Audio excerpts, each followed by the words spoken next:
Welcome back to the Bible reading program. అందరికీ వందనాలు. Praise the Lord. Good morning.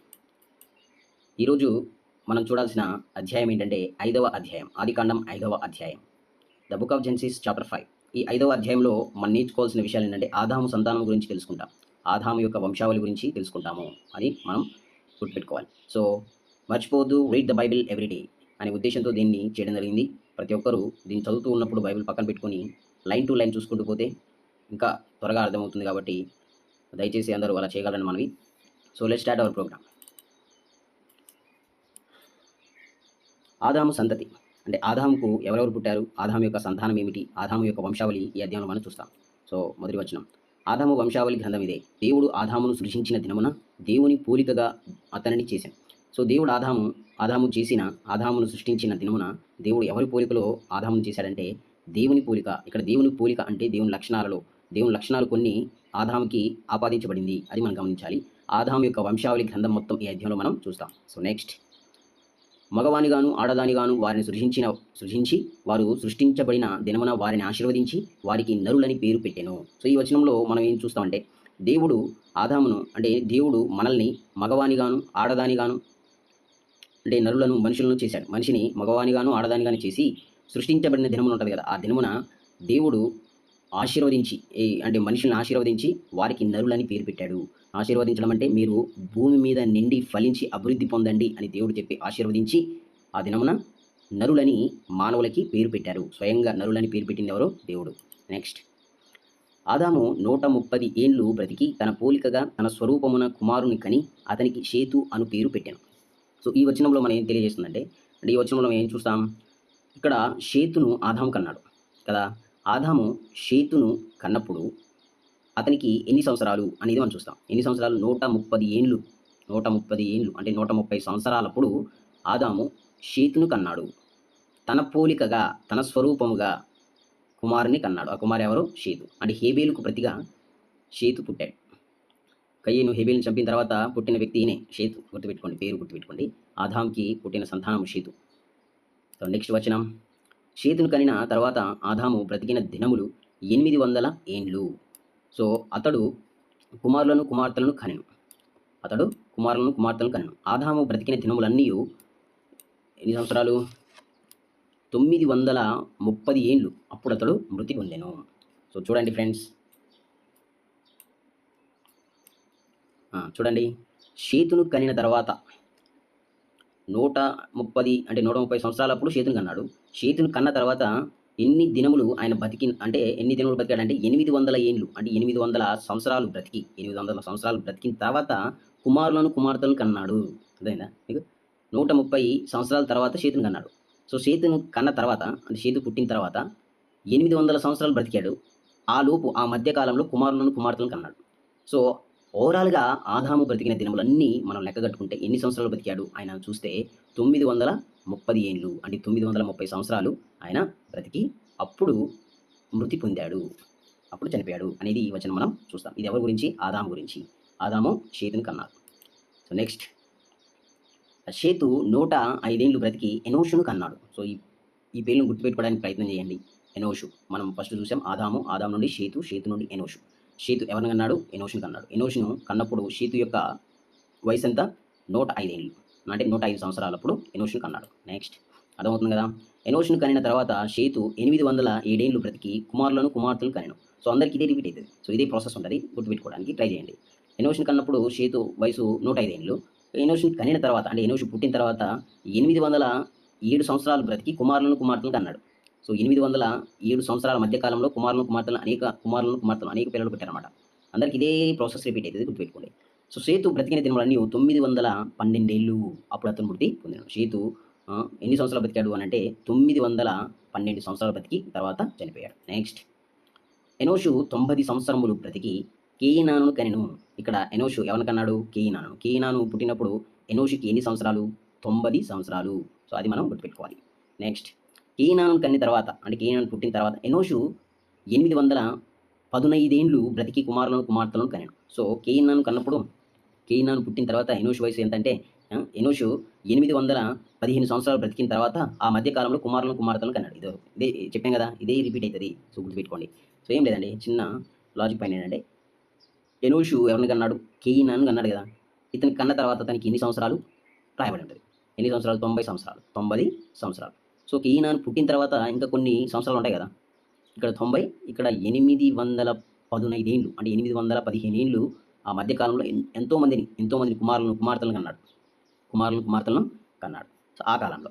So, ఓవరాల్‌గా last వచనం ఏం తెలియజేస్తుందంటే, అంటే ఈ ఎనోషుకి సంబంధించిన లాస్ట్ వచనం ఏం తెలియజేస్తుందంటే, ఎనోషు దినములన్నీయు అంటే ఆయన బ్రతికిన దినములన్నీయు ఎన్ని సంవత్సరాలు బతికిందో చెప్తున్నారు. 905 ఏండ్లు. 905 సంవత్సరాలు బతికి ఎనోషు చనిపోయారు. సో, నెక్స్ట్ కేయినాను 70 ఏండ్లు బ్రతికి మహలాలేలును కనెను. అంటే మహలాలేలు ఈ పేరుని గుర్తుపెట్టుకోవడానికి ప్రయత్నం చేయండి. మహలాలేలు పుట్టినప్పుడు కేయినానికి ఎన్ని సంవత్సరాలు? 70 సంవత్సరాలు. సో, మహలాలేలును కనిన తర్వాత 840 ఏండ్లు అంటే 840 సంవత్సరాలు కేయినాను బ్రతికి ఆ మధ్య కాలంలో ఎంతోమంది కుమార్తెలను కన్నాడు.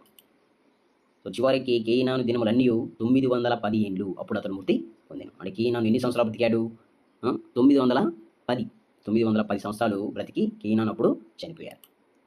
సో, నెక్స్ట్ వచనం మహలాలేలు 65 ఏండ్లు బ్రతికి ఎరేదును కన్నాడు. ఎరేదు అనే పేరును గుర్తుపెట్టుకోండి. ఎరేదును కన్నప్పుడు మహలాలేలుకు ఎన్ని సంవత్సరాలు? 65 ఏండ్లు అంటే 65 సంవత్సరాలు. అతను కనిన తర్వాత మహలాలేలు 830 ఏండ్లు అంటే 830 సంవత్సరాలు బ్రతికి కుమార్తెలను కన్నాడు. సో, అతనికి కుమార్తెలు కలిగినప్పుడు అతనికి ఎంత వయసు అని అంటే 830 ఏండ్లు. సో, నెక్స్ట్ వచనం మహలాలేలు దినములన్నీయు 895 ఏండ్లు అప్పుడు అతడు మృతి పొందెను. సో, మహలాలేలు బ్రతికిన సంవత్సరాలు ఏంటంటే 895 సంవత్సరాలు బ్రతికి అప్పుడు మహలాలేలు చనిపోయాడు. సో, మహలాలేలుకి ఎవరు పుట్టారు? ఎరేదు పుట్టాడు. ఓకేనా? గుర్తుపెట్టుకో. మహలాలేలుకు ఎరేదు పుట్టాడు. ఇంకా కుమార్తెలు అనేక మంది పుట్టారు. సో, వాళ్ళందరి పేర్లు రాయలేదు. మెయిన్‌గా ఒక పేరు తొలిచూలు సంతానమే రాయబడింది. ఇది గుర్తుపెట్టుకోండి. నెక్స్ట్ వచనం ఎరేదు 162 ఏండ్లు బ్రతికి హనోకును కన్నాడు. హనోకును కనిన తర్వాత ఎరేదు 800 ఏండ్లు బ్రతికి కుమార్తెలను కన్నాడు. సో, ఈ వచనం అదేగా సేమ్ చూడండి. ఎరేదు హనోకును కన్నప్పుడు ఎంత వయసు అంటే 60 సంవత్సరాలు. 60 సంవత్సరాల తర్వాత 60 సంవత్సరాలప్పుడు హనోకు పుట్టాడు. ఈ హనోకు పుట్టిన తర్వాత కుమార్తెలను కన్నాడు. అప్పుడు ఎరేదు వయసు ఎంత? 800 సంవత్సరాలు. సో, నెక్స్ట్ వచనం ఎరేదు దినములన్నీయు 962 ఏండ్లు అప్పుడు అతడు మృతి పొందెను. సో, చూడండి ఎరేదు బ్రతికిన సంవత్సరాలన్నీ మనం లెక్క కట్టుకుంటే ఎన్ని సంవత్సరాలు? 962 సంవత్సరాలు. 2 ఏండ్లు అన్నట్టుగా 962 సంవత్సరాలు ఆయన బ్రతికి అప్పుడు చనిపోయాడు.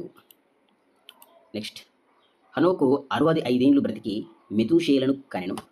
హనోకుకు మెతూషేలను కనిన తర్వాత 300 ఏండ్లు దేవునితో నడుచుచు కుమార్తెలను కనెను. ఇక్కడ వెరీ ఇంపార్టెంట్ పాయింట్ ఇది చూడండి. అందరూ చనిపోయారు, మృతి పొందెను అని రాయబడింది అందరికీ. కానీ హనోకు దగ్గరికి వచ్చేసరికి ఆయన మృతి పొందినట్టు ఇక్కడ రాయబడలేదు. సో, ఆయన గురించి ఎలా రాయబడిందంటే, సో చూడండి, హనోకు ఎవరు పుట్టారు? మెతూషేల పుట్టాడు. అప్పుడు అతని వయసు ఎంత? 65 సంవత్సరాలు. 65 సంవత్సరాలప్పుడు మెతూషేల పుట్టాడు. ఎవరికి? హనోక్కి. సో, హనోక్కి కుమార్తెలను కన్నాడు.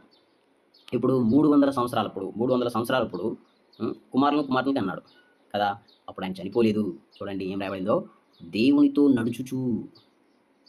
ఎంత గొప్ప భాగ్యం చూడండి. దేవునితో నడుచుచు ఈ ఐడెంటిటీ ఈయనకి మాత్రమే ఉంది. దేవునితో నడుచుచు కుమార్తెలను కన్నాడు. అతని వయసు అప్పుడు 300 సంవత్సరాలు. ఇంకేం రాయబడింది? హనోకు దినములన్నీ 365 ఏండ్లు అంటే హనోకు ఎన్ని దినములు ఉన్నాడంటే 365 సంవత్సరాలు బ్రతికాడు. బ్రతికిన తర్వాత ఆయన మృతి పొందినట్టుగా రాయబడిందా? చూద్దాం. హనోకు దేవునితో నడిచిన తర్వాత దేవుడు అతన్ని తీసుకుని పోయిన కనుక అతను లేకపోయింది. దేవుడు అతన్ని తీసుకుని వెళ్ళాడని ఇక్కడ రాయబడింది. సో, ఆయన చనిపోయారా? దేవుడే స్వయంగా అతన్ని చనిపోక ముందే తీసుకుని వెళ్ళాడా అనేది మనం ఇక్కడ దేవుడు స్వయంగా తీసుకుని పోయాను అనేది ఇక్కడ రాయబడింది. అందుకని అతను లేకపోయాను. అతను మృతి పొంది ఉంటే ఖచ్చితంగా మృతి పొందాడు అనేది రాయబడి ఉండేది. సో, అందుకని హనోకుని గుర్తుపెట్టుకోవాలి. హనోకు ఎవరు పుట్టారు? మెతూషేల పుట్టాడు. మెతూషేల పుట్టినప్పుడు హనోకు యొక్క వయసు ఎంత? 65 సంవత్సరాలు. సో, ఆయన 300 సంవత్సరాలప్పుడు అనేక మంది కుమార్తెలను కన్నాడు. దేవుడితో నడిచిన వ్యక్తిగా ఆయన గుర్తింపు పొందాడు. ఆయన ఓవరాల్‌గా బ్రతికిన దినములన్నీ ఎంత అంటే 365 సంవత్సరాలు. సో, ఆ 360 సంవత్సరాలప్పుడు ఆయన దేవునితో నడిచినట్టుగా మనం చూస్తాం. దేవుడు అతన్ని తీసుకొని పోయాను గనుక అతను లేకపోయినా అనేది మనం అతని గురించి తెలుసుకుంటాం. నెక్స్ట్ వచనం మెతూషేల 187 ఏండ్లు బ్రతికి లెమెకును కనెను. మెతూషెల లెమెకును కనిన తర్వాత 782 ఏండ్లు బ్రతికి కుమార్తెలను కనెను. సో, ఇక్కడ చూడండి మెతూషెల దగ్గరకు వద్దాం. మెతూషెల ఎవరిని కన్నాడు? లెమెకును కన్నాడు. లెమెకు అనే పేరును గుర్తుపెట్టుకోండి. లెమెకును కన్న తర్వాత మెతుషెలకి 87 ఏండ్లు, అంటే 187 ఏండ్లు, 87 ఏండ్లు కాదు, 187 187 సంవత్సరాలు. ఇక మెతుషెలు కుమార్తెలను కన్నప్పుడు అతని వయసు ఎంత అంటే 782 ఏండ్లు, అంటే 782 సంవత్సరాలు బ్రతికి కుమార్తెలను కన్నాడు. సో నెక్స్ట్ వచనం, మెతుషెల దినములన్నీ 969 ఏండ్లు. మెతుషెల దినములన్నీ 969 ఏండ్లు. అప్పుడు అతను మృతి పొంది. మెతుషెల ఎన్ని సంవత్సరాలు బతికాడంట? 969 సంవత్సరాలు. అంటే అందరికంటే ఎక్కువగా బతికిన వ్యక్తి ఈయనే, మెతుషెల అని గుర్తుపెట్టుకోండి. మెతుషెలే అందరికంటే ఎక్కువ సంవత్సరాలు బతికాడు. 969 సంవత్సరాలు బతికాడు. అప్పుడు ఆయన మృతి చెందాడు.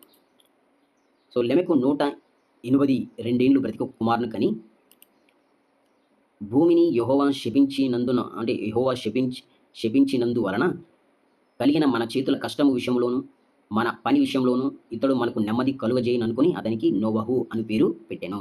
సో చూడండి, లెమెకు కూడా ఒక కుమారుని కన్నాడు. అతని కుమారుని కన్నప్పుడు అతని వయసు ఎంత అంటే 182 ఏండ్లు, అంటే 182 సంవత్సరాలు.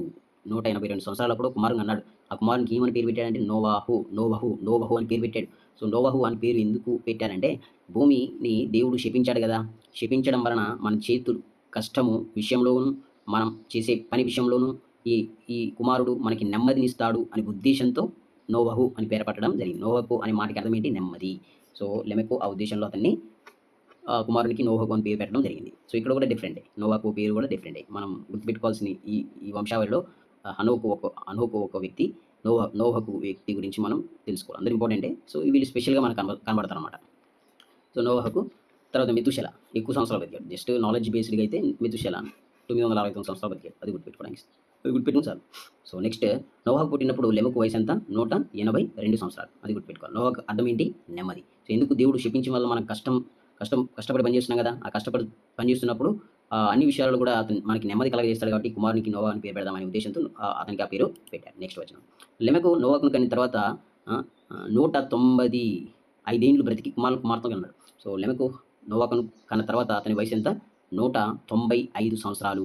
195 సంవత్సరాలు ఉన్నప్పుడు ఆ మధ్యకాలంలో ఆయన అనేక కుమార్తెలను కన్నాడు. అందరికీ ఇదే కదా రిపీట్ అయ్యింది, గుర్తుపెట్టుకుంటే సరిపోతుంది. Okay, right. నెక్స్ట్, లెమెకు దినములన్నీ 777 ఏండ్లు. అప్పుడు అతను మృతి పొందాను. సో లెమెకు బ్రతికిన సంవత్సరాలు ఎన్ని సంవత్సరాలు? 777, అంటే 777 సంవత్సరాలు ఆయన బతికాడు. 777 అంటే 777 అప్పుడు అతను మృతి పొందాడు. నోవహుకు 507 ఏండ్లు గలవాడే షేమును, హామును, యాపేతును కన్నాడు. నోవహు గురించి మనం చూసినట్లయితే షేమును, హామును, యాపేతును ముగ్గురు కన్నాడు. ఏ వయసులో అంటే 507 సంవత్సరాలు. సో చూడండి, వీళ్ళు వెరీ ఇంపార్టెంట్. షేము, హాము, యాపేతు. ఈ షేము, హాము, యాపేతు సంతానమే భూమి మీద విస్తరించింది. ఈ భూమి మీద విస్తరించిన ఇప్పుడు ఈ మనకి కనబడుతున్న 7 ఖండాలలో, ఉత్తర అమెరికా కానీ, దక్షిణ అమెరికా కానీ, యూరప్ కానీ, దక్షిణ ఆఫ్రికా కానీ, ఆస్ట్రేలియా కానీ, ఆసియా ఖండం కానీ, ఈ 7 ఖండాలలో ఆర్కిటికా, ఈ 7 ఖండాలలో నివసిస్తున్న ప్రతి మనిషి కూడా ఎక్కడి నుండి వచ్చారు అని అంటే ఈ సంతానం నుండి వచ్చారు.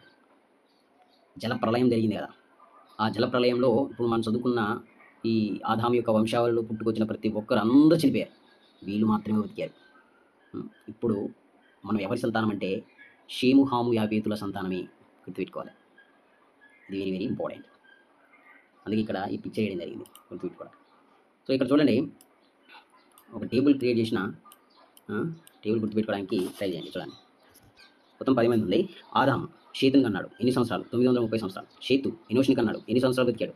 షేతు ఎన్ని సంవత్సరాలు బతికాడు? 912 సంవత్సరాలు బతికాడు. ఎనోషు కేయినాను కన్నాడు. ఎన్ని సంవత్సరాలు బతికాడు? 905 సంవత్సరాలు బతికాడు. కేయినాను మహలాలేలుని కన్నాడు. ఎన్ని సంవత్సరాలు బతికాడు? కేయినాను 910 సంవత్సరాలు బతికాడు. మహలాలేలు ఎన్ని సంవత్సరాలు బతికాడు? 895 సంవత్సరాలు బతికాడు. ఎరేదుని కన్నాడు. ఎరేదు ఎవరిని కన్నాడు? హనోకుని కన్నాడు. 962 సంవత్సరాలు బతికాడు ఎరేదు. హనోకు దేవునితో నడిచిను. ఇతనికి ఐడెంటిటీ హనోకు. మెతూషేలను అన్నాడు. ఎన్ని సంవత్సరాలు అప్పుడు దేవుడితో నడిచి దేవుడు తీసుకెళ్ళాడు? 305 సంవత్సరాలు ఇంతపడింది. మెతూషేల లెమెకుని అన్నాడు. ఎన్ని సంవత్సరాలు బతికాడు? మెతూషేలు 969 సంవత్సరాలు బతికాడు. సో లెమెకు ఎవరిని అన్నాడు? నోవాహుని అన్నాడు. లెమెకు ఎన్ని సంవత్సరాలు బతికాడు? 777 సంవత్సరాలు. ఇక్కడ 70 కాదు, 77, 777 అని చెప్పాను. లెమెకు బతికిన సంవత్సరాలు 777 సంవత్సరాలు బతికాడు. నోవా అని మాటకు అర్థం నెమ్మది. ఇతడు షేము, హాము, యాపేతును కన్నాడు. ఇతను నోవా ఎన్ని సంవత్సరాలు బతికాడు? 950 సంవత్సరాలు బతికాడు. సో భూమి మీద విస్తరించిన సంతానం ఎవరి సంతానం అంటే నోవా సంతానమే, షేము, హాము, యాపేతు. ఇంకో ఇవి సంతానం మొత్తం జలప్రలయంలో కొట్టుకుపోయింది. ఎవ్వరు మెలగలే, అందరూ చనిపోయారు. సో ఇది ఈ అధ్యాయంలో మనం చూడాల్సిన విషయాలు. ఈ పేర్లు గుర్తుపెట్టుకోండి: ఆదాము, షేతు, ఎనోషు, కేయినాను, మహలాలేలు, ఎరెదు, అనోకు, మెతుషెల, లెమెకు, నోవా. ఇందులో ఎక్కువగా మనం గుర్తుపెట్టుకోవాల్సిన పేర్లు ఎవరంటే నోవాహుకులు, తర్వాత హనోకు, తర్వాత ఆదాం. మొదటి సంతానం షేతు, తర్వాత మెతుషెల ఎక్కువ సంవత్సరాలు బతికాడు ఈయన కూడా. 69 సంవత్సరాలు బతికాడు. సో ఇది ఈ అధ్యాయంలో మనం చూస్తాం. ఐదో అధ్యాయంలో మనం చూసింది ఏంటంటే ఆదాము యొక్క వంశావళి గురించి మనం నేర్చుకున్నాం. సో ఒకసారి మీరు చదవండి, పేర్లు గుర్తుపెట్టుకోవడానికి ప్రయత్నం చేయండి. సో దేవుడు ఈ వాక్యాన్ని దీవించుగాక. ఈ వాక్యంలో మనం నేర్చుకోవాల్సిన విషయం ఏంటంటే హనోకు దేవుడితో నడిచాడు. సో అలాంటి గుర్తింపు పొందుకోవడానికి మనం ప్రయత్నం చేయాలి. సో ఆదాము యొక్క సంతానం నుండే మనం తిరిగి వచ్చాం కాబట్టి షేము, హాము, యాపేతుల సంతానం భూమి ఇప్పుడు మనకు కనబడుతున్న ప్రతి మనిషి కూడా ఎవరి సంతానం నుండి వచ్చారంటే హాము, షేము, యాపేతుల నుండి వచ్చారు. సో అది మనం గుర్తుపెట్టుకోవడానికి ప్రయత్నం చేయాలి. So so thank you everyone. Thanks to everyone. Gospel message to the world. వాక్యాన్ని దేవుడు దీవించుగాక. దేవుని నామానికి మహిమ కలుగుగాక. మరొక అధ్యాయంతో మరొక రోజు మనం కలుసుకుందాం. ఆమేన్.